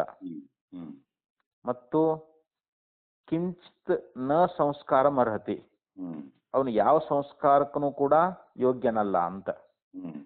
ಅವನ ಸಂಸ್ಕಾರಕ್ಕೂ ಯೋಗ್ಯ ಅಲ್ಲ, ಅವನಿಗೆ ಯಾವ ಪಾಪದ ಒಂದು ವಿಷಯ ಅನ್ನುವಂತಹದ್ದು ಯಾವುದೂ ಪಾಪ ಅಲ್ಲ ಅಂತ ಅವನ ವಿಷಯದೊಳಗ. ಶೂದ್ರನ ವಿಷಯದಲ್ಲಿ ಯಾವುದೂ ಪಾಪ ಅಲ್ಲ ಮತ್ತು ಸಂಸ್ಕಾರಕ್ಕೂ ಕೂಡ ಅವನು ಯೋಗ್ಯನಲ್ಲ ಅಂತೇಳಿ ಹಿಂಗ ನಮಗ ಒಂದು ಮನುಸ್ಮೃತಿ ಒಳಗೆ ಹೇಳ್ಕೊಂಡು ಬಂದಾರ. ಇತ್ಯಾದಿ ಬಿಶ್ಚ ಅಂತ ಹೇಳಿದ್ರು.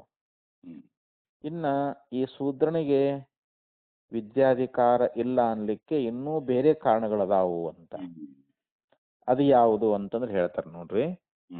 ತದಭಾವ ನಿರ್ಧಾರಣೆ ಚ ಪ್ರವೃತ್ತೇ. ತದಭಾವ, ತದಭಾವ ಅಂತಂದ್ರೇನು, ನಿರ್ಧಾರಣೆ ಪ್ರವೃತ್ತೇ ಅಂದ್ರೆ ಅವನು ಕ್ಷತ್ರಿಯ ಅಲ್ಲ ಅಂತ. ಅದನ್ನ ಭಾಷ್ಯದಲ್ಲಿ ವಿವರಣೆ ಕೊಡ್ತಾರೆ ನೋಡ್ರಿ. ಅವನು ಬ್ರಾಹ್ಮಣ ಕ್ಷತ್ರಿಯನಲ್ಲ ಅನ್ನುವಂತ ಒಂದು ನಿಶ್ಚಯಿಸಿದ ಬಳಕ ಅವನಿಗೆ ಉಪನಯನ ಅನ್ನುವಂತಹದ್ದು ಅಂದ್ರೆ ಉಪನಯನ ಸಂಸ್ಕಾರಗಳು ಅವನಿಗಿಲ್ಲ ಅಂತ. ಅದನ್ನು ಭಾಷೆಯಲ್ಲಿ ವಿವರಣೆ ಕೊಟ್ಟರೆ ಗೊತ್ತಾಕತ್ ನೋಡ್ರಿ ಇವಾಗ. ಇತಶ್ಚನ ಶೂದ್ರಸ್ಯ ಅಧಿಕಾರ, ಈ ಕಾರಣದಿಂದಲೂ ಕೂಡ ಶೂದ್ರನಿಗೆ ವಿದ್ಯೆಯಲ್ಲಿ ಅಧಿಕಾರ ಅನ್ನುವಂತಹದ್ದು ಇಲ್ಲ ಅಂತ. ಅವನು ಬ್ರಹ್ಮವಿದ್ಯೆಯನ್ನು ಹೊಂದಬೇಕಾಗಿತ್ತು ಅಂತಂದ್ರೆ ಈ ಕಾರಣದಿಂದಲೂ ಕೂಡ ಅವನು ಅಧಿಕಾರಿ ಆಗುವುದಿಲ್ಲ. ಯಾಕಂತಂದ್ರೆ ಹೇಳ್ತಾರ ಅವರು, ಯತ್ ಸತ್ಯವಚನೇನ ಶೂದ್ರತ್ವ ಅಭಾವೇ ನಿರ್ಧಾರಿತೆ ಜಾಬಾಲಂ ಗೌತಮಃ ಉಪನೇತರಾಂ ಅನುಶಾಸಿತಂ ಚ ಪ್ರವೃತೆ. ಇಲ್ಲಿ ಯಾವ ಸತ್ಯಕಾಮ ಜಾಬಾಲ ಅಂತ ಹೇಳಿ ಅವನು ಗೌತಮ ಗುರು ಹತ್ಯಕ್ಕೆ ಹೋಗ್ತಾನ. ಹೋಗಿ ನನಗೂ ವಿದ್ಯೆ ಹೇಳಿಕೊಡ್ರಿ ಅಂತ ಕೇಳ್ತಾ ಇದ್ದಾನ. ಅವಾಗ ಸತ್ಯಕಾಮ ಜಾಬಾಲನನ್ನ ಕುರಿತು ಗುರುಗಳು ಕೇಳ್ತಾರೆ, ಹೌದಪ್ಪ ನಿನ್ನ ಕುಲ ಗೋತ್ರ ಜಾತಿ ಯಾವುದು ಹೇಳ್ಬೇಕಲ್ಲ, ಹೇಳಿದ್ರೆ ನಾವು ನಿನಗ ವಿದ್ಯೆ ಹೇಳಿಕೊಡ್ತೇವಿ, ಮೊದಲು ನನಗೆ ಅದನ್ನ ಹೇಳು ಅಂತಂದಾಗ ನಮ್ಮ ತಾಯಿ ಅದು ಯಾವ ವಿಷಯ ನನಗೆ ಹೇಳೇ ಇಲ್ಲ ಅಂತ ಹೇಳ್ತಾನ. ನಾನು ಯಾವ ಕುಲದಲ್ಲಿ ಹುಟ್ಟೇನೋ, ಯಾವ ಜಾತಿಯಲ್ಲಿ ಹುಟ್ಟೇನೋ, ನನಗೆ ಯಾವುದೊಂದು ಅದರದ್ದು ಕಲ್ಪನೆ ಇಲ್ಲ, ನನಗೆ ಗುರ್ತೇ ಇಲ್ಲ ಅಂತೇಳಿ ಇಲ್ಲಿ ಸತ್ಯಕಾಮ ಜಾಬಾಲ ಹೇಳ್ತಾ ಇದ್ದಾನ. ಅವಾಗ ಗೌತಮ್ ಋಷಿಗಳು ಏನಂದ್ರು, ಓಹೋ, ಇವನಿಗೆ ಉಪನಯನ ಮಾಡಬೇಕು. ಯಾಕಂತಂದ್ರೆ ಇವನು ಸತ್ಯವನ್ನೇ ಹೇಳ್ತಾ ಇದ್ದಾನ. ಯಾಕಂದ್ರೆ ಯಾವನು ಬ್ರಾಹ್ಮಣನಲ್ಲವೋ ಅವನು ಸತ್ಯವನ್ನು ನುಡಿಯಲಾರ. ಮತ್ತೆ ಇವ ಸತ್ಯವನ್ನು ನುಡಿತಾನಂದ ಬಳಕ ಇವನಿಗೆ ಉಪನಯನಾದಿ ಸಂಸ್ಕಾರ ಮಾಡಿ ಇವನಿಗೆ ವಿದ್ಯೆಯನ್ನು ಹೇಳಿಕೊಡಬೇಕು ಅಂತ ಹೇಳಿ ಜಾಬಾಲರು ಅವನಿಗೆ ವಿದ್ಯೆಯನ್ನು ಹೇಳಿಕೊಡ್ತಾ ಇದ್ದಾರೆ. ಯತ್ ಸತ್ಯವಚನೇನ ಶೂದ್ರತ್ವ ಅಭಾವೇ. ಇಲ್ಲಿ ಸತ್ಯವಚನ, ಅವನು ವಾಣಿಯೊಳಗ ಸತ್ಯವಚನ ಬಂತು, ಸತ್ಯವನ್ನೇ ಮಾತಾಡಿದವನು. ಆ ಸತ್ಯವಚನ ಮಾತಾಡಿದ್ದರಿಂದ ಅವನು ಶೂದ್ರನಲ್ಲ ಅಂತ ನಿಶ್ಚಯ ಆಯ್ತು. ಶೂದ್ರತ್ವ ಅಭಾವಿ. ಶೂದ್ರತ್ವ ಅಭಾವೇ ಅಂತಂದ್ರೆ ಏನು? ಶೂದ್ರತ್ವ ಅವನಲ್ಲಿ ಇಲ್ಲ ಅಂತ. ಹಿಂಗ ನಿರ್ಧಾರಿತೆ ಜಾಬಾಲಂ ಗೌತಮಃ. ಹಿಂಗ ನಿರ್ಧಾರವನ್ನ ಮಾಡಿದ ಬಳಕ ಅಲ್ಲಿ ಜಾಬಾಲಂ ಅಂದ್ರೆ ಜಾಬಾಲ ಋಷಿಯನ್ನ, ಸತ್ಯಕಾಮ ಜಾಬಾಲ ಅಂತನ ಕರೀತಾರ ಅವನಿಗೆ. ಅವನಿಗೆ ಏನ್ ಮಾಡಿದ್ರು ಅಂತಂದ್ರೆ, ಆ ಜಾಬಾಲನ ಕುರಿತ ಗೌತಮರು ಉಪನೇತರಾಂ ಅನುಶಾಸಿತಂ ಚ ಪ್ರವೃತೆ, ಆ ಉಪನಯನವನ್ನ ಮಾಡುವುದಕ್ಕೂ ಮತ್ತು ಅವನಿಗೆ ಉಪದೇಶ ಮಾಡೋದಕ್ಕೂ ಅವರು ಪ್ರಾರಂಭ ಮಾಡಿದ್ರು ಅಂತ. ಪ್ರವೃತ್ತಿ ಅಂತಂದ್ರೆ ಏನು? ಆರಂಭಿಸು ಅಂತ. ಅವನಿಗೆ ಉಪನಯನ ಮಾಡಬೇಕು ಮತ್ತು ಅವನಿಗೆ ವಿದ್ಯೆಯನ್ನು ಕೂಡ ಹೇಳಿಕೊಡ್ಬೇಕು ಅಂತ ಹೇಳಿ ಇವ್ರು ಯಾವಾಗ ನಿಶ್ಚಯ ಮಾಡಿದ್ರು ಅಂತಂದ್ರೆ, ಇವನು ಸತ್ಯವನ್ನ ನುಡಿದಿದ್ದರಿಂದ. ಇವನು ಸತ್ಯವನ್ನು ನುಡಿದಿದ್ದಾನ, ಇವನು ನಿಜವಾಗಿ ಶೂದ್ರ ಅಲ್ಲ ಅಂತ ಹೇಳಿ ಈಗ ನಿಶ್ಚಯ ಆದ ಬಳಿಕ ಇಲ್ಲಿ ಜಾಬಾಲನ ಕುರಿತು ಗೌತಮರು ಏನ್ ಮಾಡಿದ್ರು? ಉಪನಯನ ಸಂಸ್ಕಾರ ಮಾಡ್ಲಿಕ್ಕೂ ಮತ್ತು ಉಪದೇಶ ಮಾಡ್ಲಿಕ್ಕೂ ಹೊರಟ್ರು ಅಂತ ಹೇಳಿ. ಹಿಂಗ ಅದು ಯಾವ್ದಪ್ಪ ಮಂತ್ರ ಅಂತಂದ್ರೆ, ನ ಏತದ ಬ್ರಾಹ್ಮಣೋ ವಿವಕ್ತುಂ ಅರ್ಹತಿ ಸಮಿದಂ ಸೌಮ್ಯ ಆಹಾರ ಆಹಾರೋಪತ್ವಾ ನಿಶ್ಚೇನ ಸತ್ಯಾದಗಾಹ. ಇದು ಚಾಂದೋಗ್ಯ ಉಪನಿಷತ್ತಿನಲ್ಲಿ ಬರ್ತದೆ. ಹೇ ಸೌಮ್ಯ ಅಂತ. ಹೇ ಸೌಮ್ಯನೇ, ಸೌಮ್ಯ ಆಹಾರೋಪತ್ವ ಸಮಿದಂ. ಸಮಿದಂ ಅಂದ್ರೆ ಇಲ್ಲಿ ಸಮಿತ್ ಅನ್ನುವಂತಹದ್ದನ್ನ ತೆಗೆದುಕೊಂಡು ಬಾ ಅಂತ. ಯಾಕೆ ಅಂತಂದ್ರೆ, ನಾನು ನಿನಗ ಇದನ್ನ ಹೇಳ್ತೀನಿ ಅಂತ, ಉಪನಯನವನ್ನ ಮಾಡ್ತಾ ಇದ್ದೀನಿ ಅಂತ. ನನಗೆ ಸಮಿತನ್ನು ತೆಗೆದುಕೊಂಡು ಬಾ, ನಿನಗ ಉಪನಯನವನ್ನ ಮಾಡ್ತಾ ಇದ್ದೀನಿ. ಯಾಕಂದ್ರೆ ನೀನು ಸತ್ಯವನ್ನ ಬಿಟ್ಟು ಹೋಗಿಲ್ಲ ಅಂತ. ನ ಸತ್ಯದಗಾಹ ಸತ್ಯಾದಗಾಹ. ನೀನು ಸತ್ಯವನ್ನ ಬಿಟ್ಟು ಹೋಗಿರುವುದಿಲ್ಲ, ಸತ್ಯವನ್ನೇ ಮಾತಾಡಿದ್ದಿ. ಆದ್ರಿಂದ ನೀನು ಸಮಿತನ್ನು ತಗೊಂಡು ಬಾ, ನಾನು ನಿನಗ ಉಪನಯನ ಸಂಸ್ಕಾರವನ್ನ ಮಾಡ್ತಾ ಇದ್ದೀನಿ ಅಂತೇಳಿ. ನ ಏತದ್ ಅಬ್ರಾಹ್ಮಣೋ ವಿವಕ್ತುಂ ಅರ್ಹತಿ. ಇವನು ಅಬ್ರಾಹ್ಮಣ ಅಂತ ತಿಳ್ಕೊಂಡು, ಇವನು ಅಂದ್ರೆ ಅಬ್ರಾಹ್ಮಣ ಇದನ್ನ ಹೇಳಲಾರ. ಯಾವುದನ್ನ? ಸತ್ಯವನ್ನ ಹೇಳಲಾರ. ಯಾವನು ಬ್ರಾಹ್ಮಣನಲ್ಲವೋ ಅವನು ಸತ್ಯವನ್ನ ಹೇಳಲಾರ. ಇವು ನಿಜವಾಗಿ ನೀನು ಬ್ರಾಹ್ಮಣನ ಅದಿ ಅಂತ ಸತ್ಯವನ್ನ ಹೇಳಿದೆ ಅಂತಂದ ಬಳಕ ನೀನು ಬ್ರಾಹ್ಮಣನೇ ಅದಿ ಅಂತ ಹೇಳಿ ಸಮಿತನ್ನು ತಗೊಂಡ್ ಬಾರಪ್ಪ, ನಿನಗೆ ಉಪನಯನ ಮಾಡ್ತೀನಿ ಅಂತ ಹೇಳಿ. ಹಿಂಗ ಇಲ್ಲಿ ಗೌತಮರು ಆ ಜಾಬಾಲನ ಕುರಿತು ಹೇಳಿದಾರ ಅವರು. ಯಾಕಂದ್ರೆ ಸತ್ಯವನ್ನು ಬಿಟ್ಟು ಹೋಗಿಲ್ಲಲ್ಲ ಅಂತ. ಹಿಂಗ ಒಂದು ಶ್ರುತಿಯ ಒಂದು ಕಾರಣದಿಂದಲೂ ಕೂಡ ಇತಿ ಶ್ರುತಿ ಲಿಂಗಾತ್. ಶ್ರುತಿ ಎನ್ನುವಂತಹದ್ದು ಅಲ್ಲಿ ನಮಗೆ ಹೇಳಿದ್ರಿಂದ, ಅಲ್ಲಿ ಲಿಂಗ ಅಂದ್ರೆ ಕಾರಣ ಅಂತ. ಶ್ರುತಿ ಲಿಂಗಾತ್ ಅಂದ್ರೆ ಶ್ರುತಿಯ ಕಾರಣದಿಂದಲೂ ಅಂತ. ಲಿಂಗ ಚಿನ್ನ ಅಂತೂ ಆಕೈತೆ ಅಲ್ಲಿ. ನಮ್ ಶ್ರುತಿ ಪ್ರಮಾಣ ಐತಲ್ರಿ ಇವಾಗ, ಆ ಶ್ರುತಿ ಪ್ರಮಾಣದಿಂದಲೂ ಕೂಡ ಹಿಂಗ್ ಗುರ್ತಾಕೈತಿ ಅಂತ. ಇನ್ನ ಶ್ರವಣಾಧ್ಯಯನಾರ್ಥ ಪ್ರತಿಷೇಧಾತ್ ಸ್ಮೃತೇಶ್ಚೆ. ಇನ್ನು 38ನೇ ಶ್ರುತದೊಳಗ ಹೇಳ್ತಾ ಇದ್ದಾರೆ, ಇಲ್ಲಿ ಶ್ರವಣ, ಅಧ್ಯಯನ ಮತ್ತು ಅರ್ಥ ಪ್ರತಿಷೇಧಾತ್ ಸ್ಮೃತೇಶ್ಚ. ಇವುಗಳನ್ನು ಕೂಡ ಅಲ್ಲಿ ಹೇಳಿರ್ತಾರೆ, ಸ್ಮೃತಿಗಳು ಹೇಳಿದ್ದಾರೆ ಅಂತ. ಶ್ರವಣ ಯಾರು ಮಾಡಬೇಕು, ಅಧ್ಯಯನ ಯಾರು ಮಾಡಬೇಕು ಮತ್ತು ಅರ್ಥ, ಇವೆಲ್ಲ ಇವು ಕೂಡ ಇಲ್ಲಿ ಇರಬೇಕು ಅಂತ ಹೇಳ್ತಾ ಇದ್ದಾರೆ. ಇವನಿಗಿಲ್ಲ ಅಂತ, ಶೂದ್ರನಿಗಿಲ್ಲ ಅಂತ ಹೇಳ್ತಾ ಇದ್ದಾರೆ ಅವ್ರು. ಅದನ್ನ ಭಾಷ್ಯದಲ್ಲಿ ವಿವರಣೆ ಕೊಡ್ತಾರೆ ನೋಡಿ, ನಮಗೆ ಭಾಷ್ಯದಲ್ಲಿ ಸರಿಯಾಗಿ ಅರ್ಥ ಆಕೈತದ್ರಿ. ಇತಶ್ಚನ ಶೂದ್ರಸ್ಯ ಅಧಿಕಾರ, ಈ ಕಾರಣದಿಂದಲೂ ಕೂಡ ಶೂದ್ರನಿಗೆ ಅಧಿಕಾರವಂತಾದಿಲ್ಲ. ಯಾವ ಕಾರಣ ಅಂತಂದ್ರೆ ಹೇಳ್ತಾರ, ಯದಸ್ಯ ಸ್ಮೃತೆ ಶ್ರವಣಾಧ್ಯಯನಾರ್ಥ ಪ್ರತಿಷೇಧೋ ಭವತಿ. ಇಲ್ಲಿ ಒಂದು ಸ್ಮೃತಿ ಅನ್ನುವಂತಹದ್ದು ಏನ್ ಹೇಳ್ತದ ಅಂತಂದ್ರೆ, ಶ್ರವಣ ಅಧ್ಯಯನ ಅರ್ಥ ಇವುಗಳ ಪ್ರತಿಷೇಧ ಅದ ಅಂತ. ಅಂದ್ರೆ ಇಲ್ಲಿ ಶೂದ್ರ ವೇದವನ್ನ ಶ್ರವಣ ಮಾಡಬಾರದು, ಅದನ್ನ ಅಧ್ಯಯನ ಮಾಡಬಾರದು, ಮತ್ತೆ ಅರ್ಥವನ್ನ ತಿಳ್ಕೊಳ್ಬಾರದು ಅಂತ ಒಂದು ಸ್ಮೃತಿನೇ ಹೇಳ್ತೈತೆ. ಅದು ಯಾವನು ಶೂದ್ರದಾನಲ್ಲ, ಎಲ್ಲರ ಬ್ರಹ್ಮವಿದ್ಯೆ ಬೋಧ ನಡೀತಿತ್ತು ಅಂತ ಅದನ್ನ ಕೇಳುವಂಗಿಲ್ಲ, ಅದನ್ನ ಶ್ರವಣ ಮಾಡಂಗಿಲ್ಲ, ಮತ್ತು ಅದರ ಅರ್ಥ ತಿಳ್ಕೊಳ್ಳುವಂಗಿಲ್ಲ.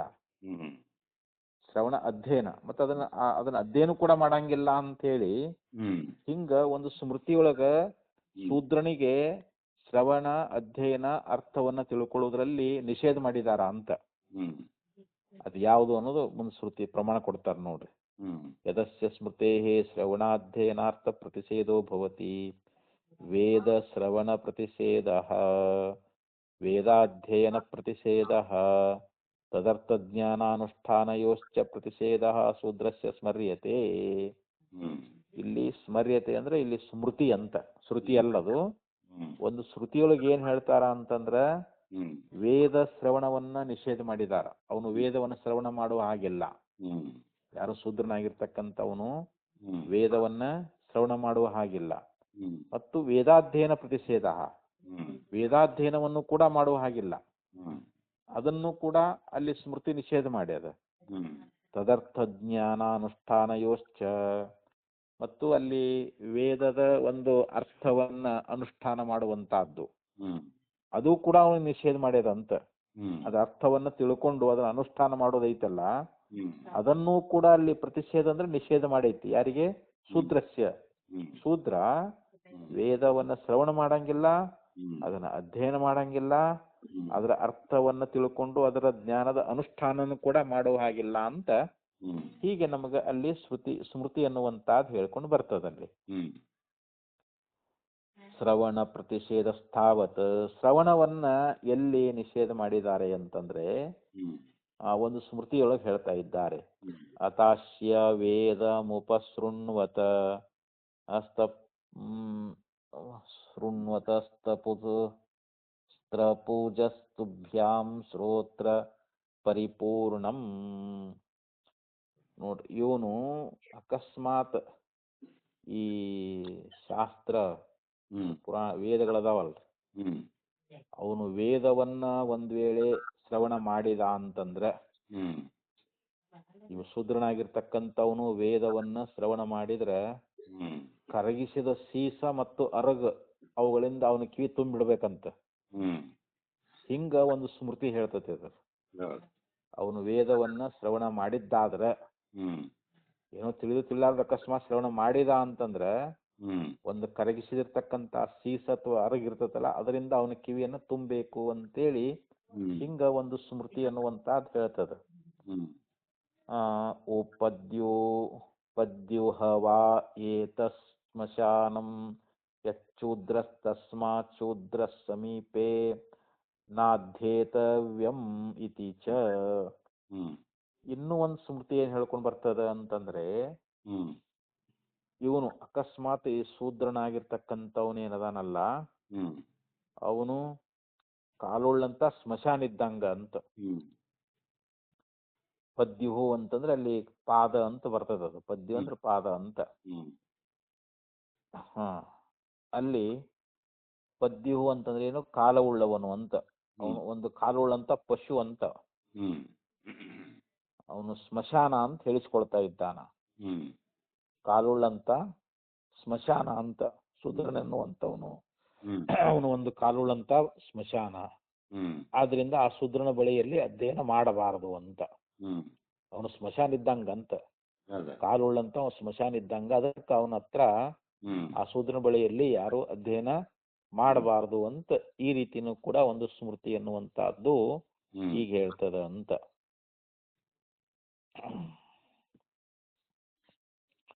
ಅದಕ್ಕೆ ಹೇಳಿದ್ರಿ ಪದ್ಯುಹು ಹವಾಯೇತ ಶ್ಮಶಾನಂ ಯಚ್ಚೂದ್ರಸ್ತಸ್ಮಾತ್ ಶೂದ್ರ ಸಮೀಪೇ ನಾಧ್ಯೇತವ್ಯಂ ಇತಿ ಚ ಅತಯೇವ ಅಧ್ಯಯನ ಪ್ರತಿಷೇಧ.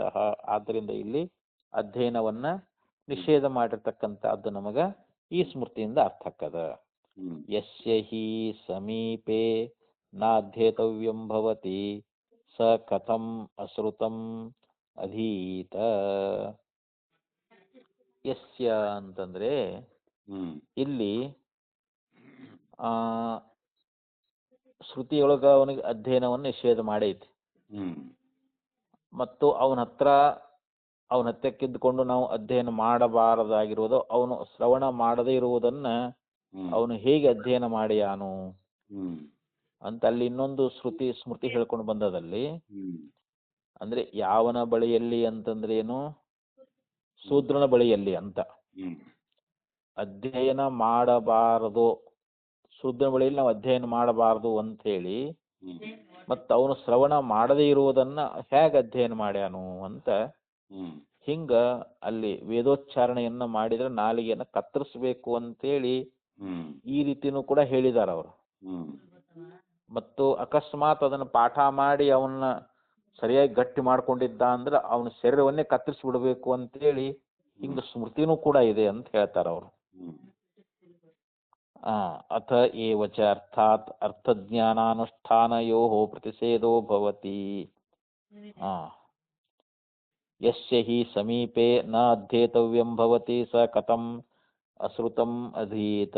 ಇದಾಯ್ತಲ್ರಿ. ಭವತಿ ಚ ವೇದೋಚ್ಚಾರಣೆ, ಅವನು ವೇದವನ್ನು ಉಚ್ಚಾರ ಮಾಡಿದ್ದಾದ್ರೆ ಜಿಹ್ವಾಚ್ಛೇದೋ, ಅವನ ನಾಲಿಗೆಯನ್ನ ಕತ್ತರಿಸಿಬಿಡಬೇಕು. ಧಾರಣೆ ಶರೀರ ಭೇದ, ಅಲ್ಲ ಅರ್ಥವನ್ನ ಅವನು ಗ್ರಹಿಸಿದ್ದ, ಅದನ್ನ ಮನನ ಮಾಡ್ಕೊಂಡಿದ್ದ ಅಂತಂದ್ರೆ ಅವನ ಶರೀರವನ್ನೇ ಕತ್ತರಿಸಿಬಿಡಬೇಕು ಅಂತ ಹೇಳಿ ಹೀಗೆ ಒಂದು ಸ್ಮೃತಿಯೊಳಗೆ ಹೇಳ್ಕೊಂಡು ಬಂದಿದ್ದಾರೆ. ಅಥ ಏವಚ ಅರ್ಥಜ್ಞಾನಾನುಷ್ಠಾನಯೋ ಪ್ರತಿಷೇಧೋ ಭವತಿ. ಆದ್ದರಿಂದ ಇಲ್ಲಿ ಅರ್ಥದ ಜ್ಞಾನವನ್ನ ಅನುಷ್ಠಾನ ಮಾಡುವುದರಲ್ಲಿಯೂ ಕೂಡ ಈ ರೀತಿಯಾಗಿ ನಿಷೇಧ ಮಾಡಿರ್ತಕ್ಕಂಥದ್ದು ನಮಗ ಸ್ಮೃತಿಯಲ್ಲಿ ಹೇಳ್ಕೊಂಡು ಬಂದಿದ್ದಾರೆ.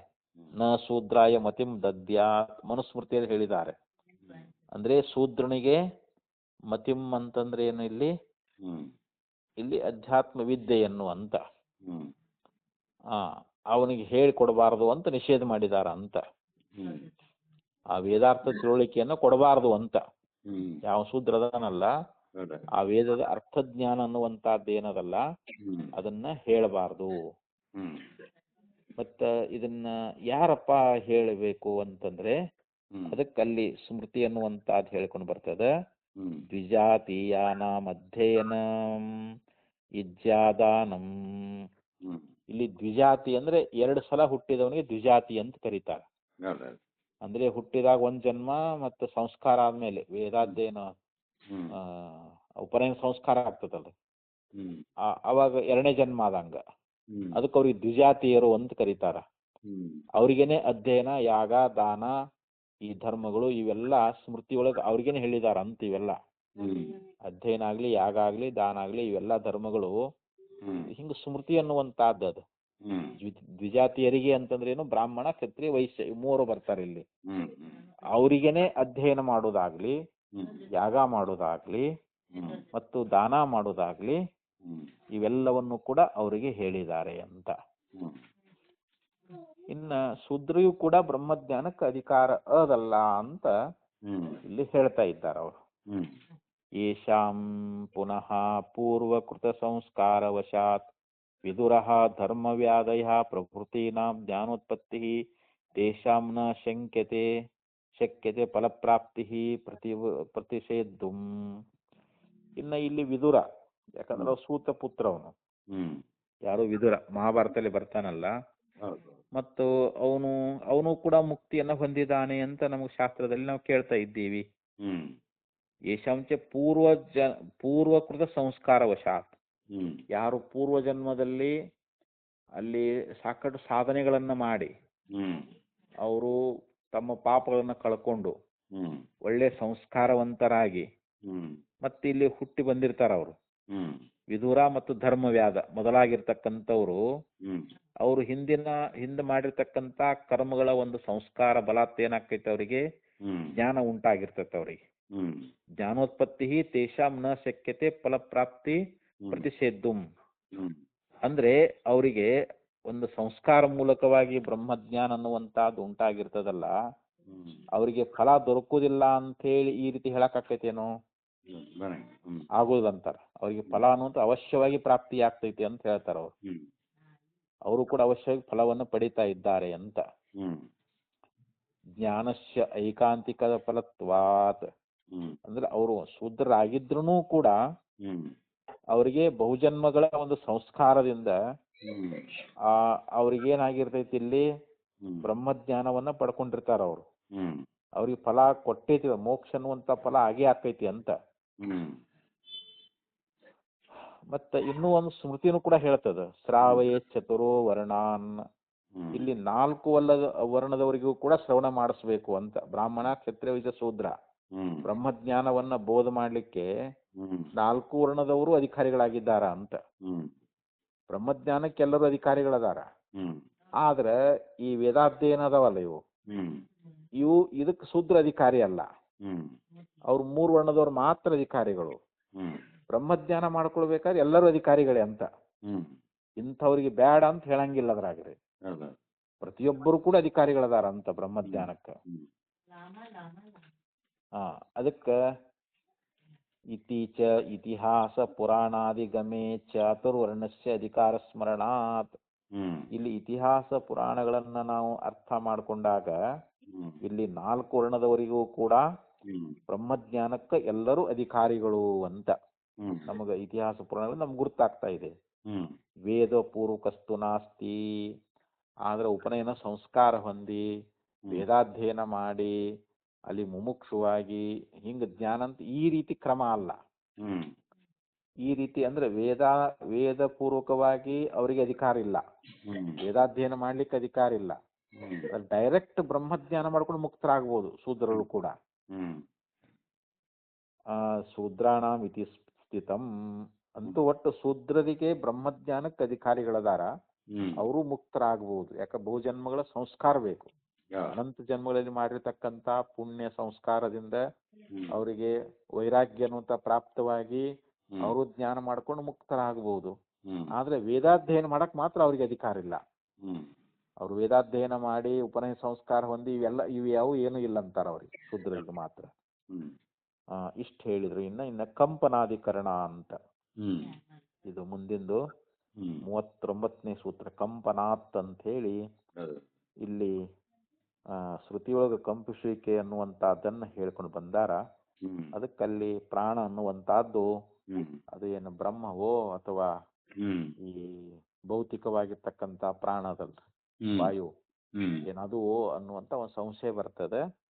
ಅದನ್ನ ಕಂಪನಾಧಿಕರಣ ಅಂತ 10ನೇ ಅಧಿಕರಣ, ಈ 3ನೇ ಪಾದದೊಳಗೆ 10ನೇ ಅಧಿಕರಣವನ್ನ ಅದನ್ನ ಉಪದೇಶ ಮಾಡ್ತಾರೆ. ಅದನ್ನ ಮತ್ತೆ ನಾಳೆ ಬೆಳಿಗ್ಗೆ ನೋಡೋಣ. ನಮಸ್ಕಾರ.